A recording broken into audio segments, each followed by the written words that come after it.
Hello everyone and welcome back. Today we're going to find the exponential function that passes through the following 2 points. And after this one, we'll do a second example with these 2 points. So let's dive in. Okay, so first thing I'm going to do is I'm going to sub in each point into my exponential function of y equals a times b to the power x. So for this first one, I'm going to get that y, which is 2, is equal to a times b to the power of 0. So all I've done here is I plugged in 0 for x and 2 for y because our first point is 0, 2. Now b to the 0, assuming that b is not equal to 0 itself, which it can't be because this is an exponential function, b to the power 0, since b cannot equal 0 itself, would have to be 1. So that means we have that 2 is equal to a times 1, which means that a is equal to 2. Cool, so that's some very valuable information. We now know that a is equal to 2.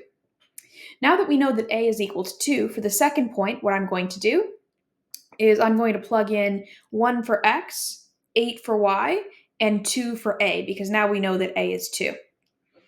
Okay, so 8 is equal to 2 for a times b, which we still don't know, to the power of x, which is 1 in this case.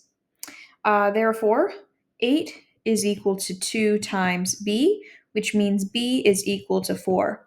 Now that we found a and b, we can write the exponential function that passes through those points, and that function would be y, or f of x, whatever notation whatever notation you'd like to do.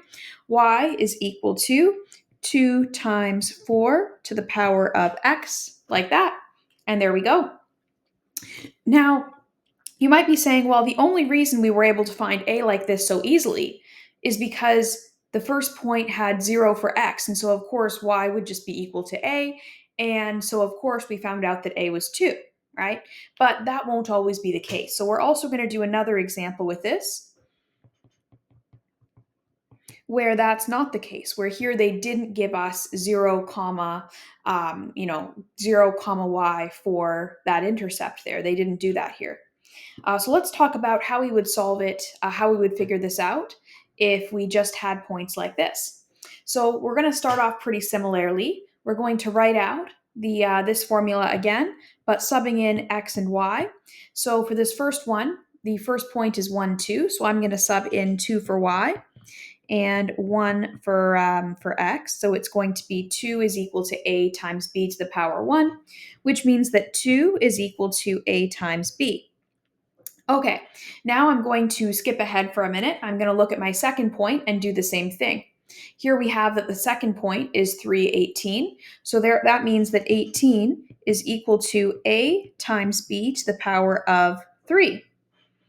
Next, what I'm going to do is I'm going to use substitution or elimination. In this case, substitution is going to make a lot more sense here for us to do in order to figure out a and b. We're going to solve it as we would a system of equations. Okay, so we're going to divide both sides by a over here. So we're going to take 2 equals ab, and we're going to divide both sides by a. Now we're allowed to do this because we know for sure that a cannot be 0. Because if a were to be 0, then that would give us the equation y equals 0, and that's not an exponential function, right? That's linear. So then we have that if we cancel these out, b is equal to 2 over a. And then I'm going to sub that into my second equation. I'm going to sub that in up here. And we're going to get 18 is equal to a times b cubed, which is 2 over a cubed. And then I'm just going to solve for a. So 18 is equal to a times, 2 cubed is 8 over a cubed.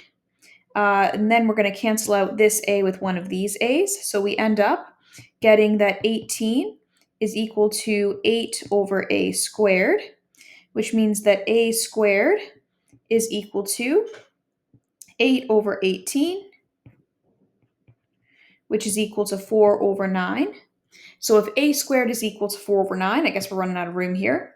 That means that a itself, if we take the square root, is going to be 2 over 3, right? Because recall that if we square root a fraction, we can square root the numerator, which square root of 4 gives us 2, and we can square root the denominator, so square root of 9 gives us 3. So a is 2/3 here. And then we just have to solve for b, right? We know from this function, this equation over here, that 2 is equal to a times b, so 2 is equal to 2/3 times b. Then if we multiply both sides by 3 over 2, we get that b is equal to 2 times 3 over 2, which means that b is equal to 3. And so therefore, our overall equation would be y is equal to 2/3 for a, and then b is 3, so times 3 to the power of x, just like that.